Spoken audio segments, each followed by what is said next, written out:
Hey everyone, welcome back to another quick quality Daclus review. Daclus quality review, actually is the name of it. But anyway, I'm currently sitting in my car after watching The Forest in the movie theater. Now, The Forest, I actually kind of liked it. It's decent. It's okay. I'd say it's worth a rent. I wouldn't see it in theaters. I wouldn't recommend it, I mean. I already did see it in theaters. But I wouldn't really recommend it for a movie viewing, but as a rent, it's pretty decent. I mean, I think that the acting is probably the better part of it. There's some good acting in it. Natalie Dormer's great, but I already like Natalie Dormer, so I might be just going off that.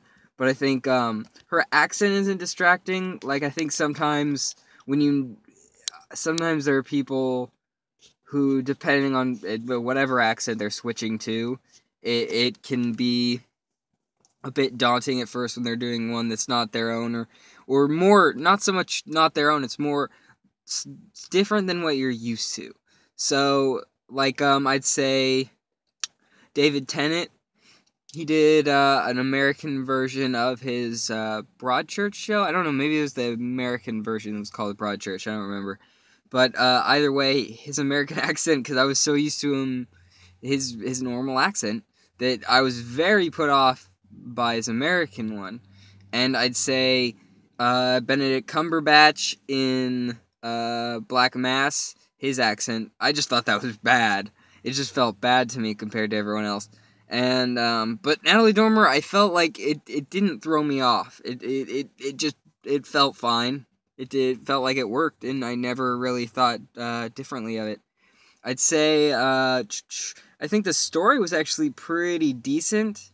It's not much of a horror film, actually. It's a little bit of a psychological thriller, kind of. It has little horror elements, but I mean, it doesn't have a lot that's horror.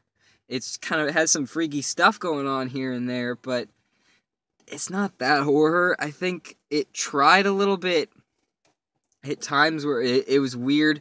I think they made choices of, oh, we need to be more horror, so they did a few things here and there.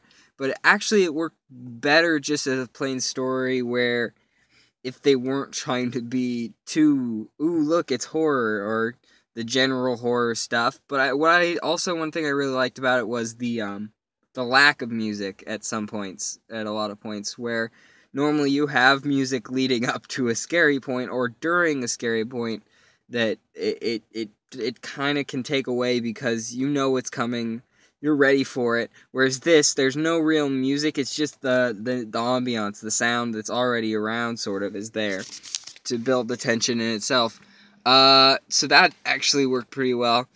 The writing wasn't great, which, I mean, I don't expect much from a horror film, to be honest, in terms of writing. I don't know how many great horror films I've seen. I'm not huge into horror films, they don't usually get me. So maybe, I mean, I'd have to see someone who is, I don't know, more into horror films to see what they think. I think there's some giggling people in the theater when I saw it during the supposedly scary parts. But, I mean, in those parts, I wouldn't be laughing at them. I thought they were interesting.